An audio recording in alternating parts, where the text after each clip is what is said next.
إذا بفقرتنا الأخيرة بشعرنا الصباحي اليوم رح نتوقف مع مسك الختام مواهبنا الواعدة، وعندنا اليوم موهبة جميلة شاملة متنوعة، هي شام حجازي الرائدة على مستوى القطر في مجال الإعلام، وأخذت طبعا المركز الأول. يسعد صباحك شام. صباح الخير. يا أهلا وسهلا. أول شيء بأي مجال أنت كنت رائدة بمجال الإعلام؟ باختصاص المصور الصغير. مصور الصغير. وتعرفين أكثر ببقية مواهبك؟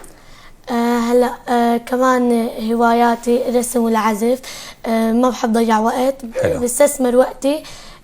بعزف وبرسم. هلا بدنا نحكي عن تنظيم الوقت. تنظيم الوقت بين هاي المواهب الثلاثه المتنوعه. يعني في موهبه يمكن تاخذ وقت اكثر من الثانيه، ويمكن في موهبه بتاخذ وقت من الدراسه. قد ايه من المهم انه يكون وقتك منظم، ومين عم يساعدك بتنظيم الوقت؟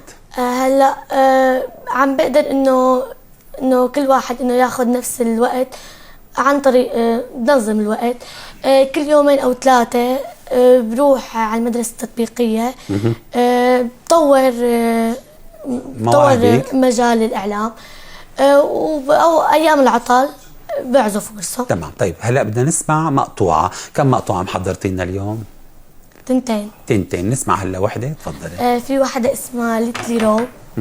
غربيه. تماما. وفي الثانية حماة الديار. تماما. تفضلي بنسمع مقطوعة.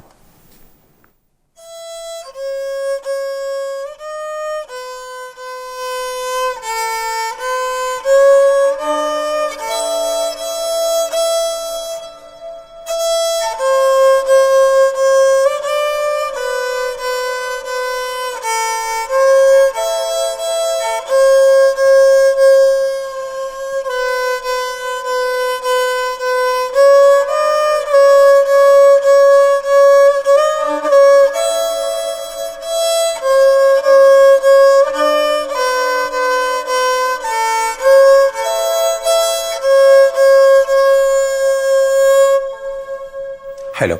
عادة الكمان هو بيتحمل مثل ما قلتي معزوفات عربية شرقية يعني شرقية وغربية. انت اي الأقرب لإلك شام؟ بتحسي حالك انه بتنشدي لتعزفي أكثر على الكمان؟ غربي ولا شرقي؟ الاثنين. طيب هلا مثل ما نوهنا نحن حضرتك كنتي المركز الاول واخذتي وسام الرياده اللي صار بهذا العام بحما، محافظه حما. تماما. حابين نعرف هلا عن تجربتك، تحكي لي اكثر استعدادك لهي المسابقه، مسابقه الرواد، كيف كانت؟ هلا كانت تجربة كتير حلوة. اكتسبت مهارات وخبرات جديدة. تعرفت على أصدقاء جداد. تبادلنا المعارف أنا وياهم. كان في شوي من الخوف والقلق، لكن كان معنا مشرفين من منظمة طلائع الباعث السريع في دمشق، فهن شجعونا ودعمونا، ويعني ما خلونا نحس إنه نحن بعاد عن أهلنا. تماما. يعني عطونا دفع معنوي. تماما. كنت انت بمجال المصور الصغير، شو الموضوعات اللي انت شاركتي فيها بالمسابقه؟ شو هي الصور؟ شو صورتي؟ وين رحتي؟ هلا انا اكثر شيء شاركت بصور الاطفال.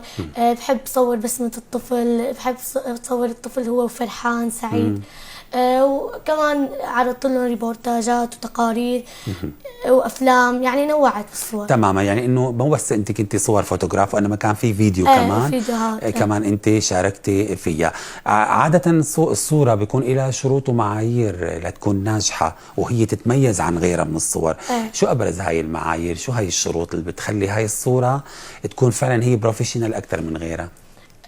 تكون يعني في إضاءة مناسبة، الخلفية تكون إنه حلوة، الإضاءة هيك يعني. تماما. مثل ما بنعرف انه انت كمان عملتي تقرير عن الشهداء. وكان في بيحتوي قصيدة، صح؟ طبعا. تعرفينا كمان عن هذا التقرير، الفكرة كيف اجت، مين اللي ساعدك، كيف كان يعني بشكل عام ردة فعل الحكام خلينا نقول على هذا التقرير؟ هلا هذا التقرير كان هو مادة فيلمية أقرب للريبورتاج. هو إضاءة بسيطة عن شهداء مدينة جيرود. بهذا التقرير هو كان تقرير أقرب لقلبي. كم دقيقة تقريبا كان؟ كان دقيقتين و19 ثانية تقريبا. عملت مقابلة مع أبناء الشهداء، تعرفت عليهم. وهذا تقرير اللي أخذ صدى عبر مواقع التواصل الاجتماعي في مدينة جيروت، اللي ترحمت الأمهات على أبناء الشهداء، لأنه شعروا بالفرح أنه نحن متذكرين تمام. أبناء الشهداء. كان في قصيدة. القصيدة تمام. تسمعها؟ فينا نسمع القصيدة؟ هلا هي القصيدة فيها كل الحب والفخر والاعتزاز لشهدائنا الأبطال، يضحوا بأرواحهم لتضل سوريا بخير. نسمع. يا شهيدا، يا شهيدا أنت حي ما مضى دهر وكان، ذكرك الفواح يبقى ما حيينا في دمانا. أنت بدر ساطع ما غاب يوما عن سمانا، هانت الدنيا وكانت درة كانت جمانا، فارتضيت اليوم عدنا خالدا فيها مصانا.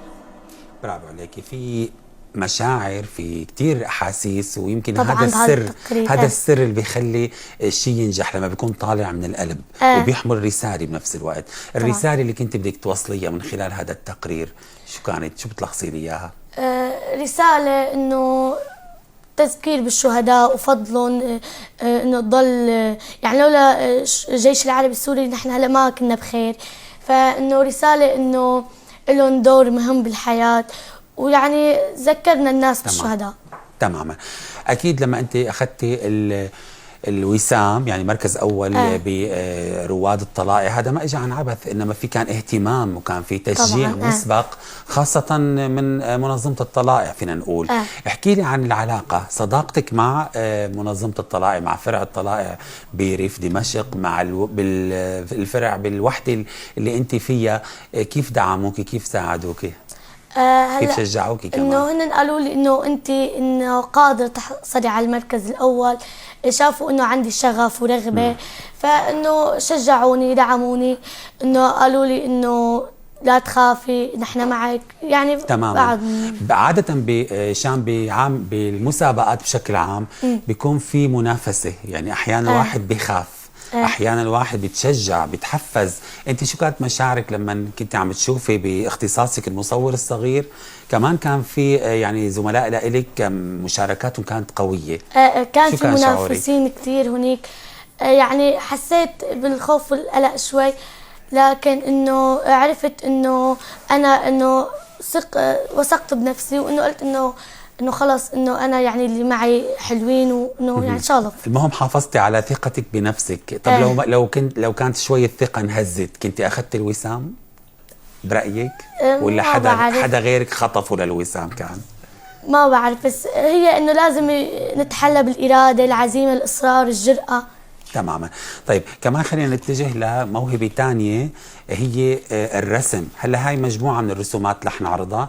في عنا هاي الرسمة هي بالقلم الخشبي. انت لما بترسمي شو بتحبي ترسمي اكثر شيء؟ يعني اي موضوعات؟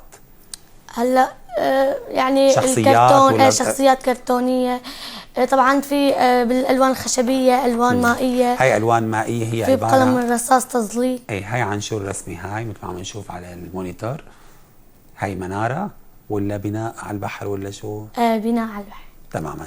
طيب كمان بنستعرض حسب الوقت ما بيسمح لنا. هون هذا بورتريه لآنسة. مين هاي؟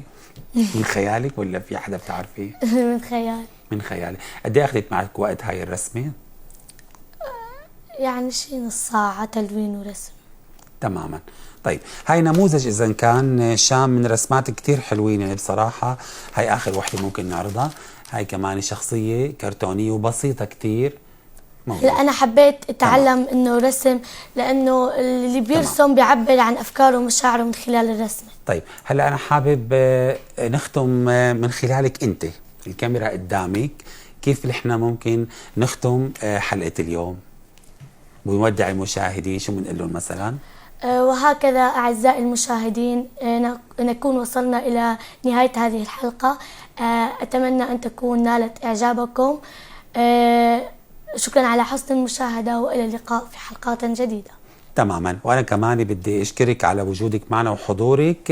للاسف الوقت انتهى، بس اكيد رح ننتظرك باستضافات ثانيه. بدي اتشكركم مشاهدينا لمتابعتكم حلقه اليوم. نتمنى ان نكون قدرنا رسمنا البسمه على وجوهكم وقدمنا الفائده بحلقه اليوم. لاقونا مع فريق اعداد جديد بحلقه الغد ومع فقرات جديده. على المحبه بدنا نودعكم، وعلى المحبه بنلتقى. الى اللقاء.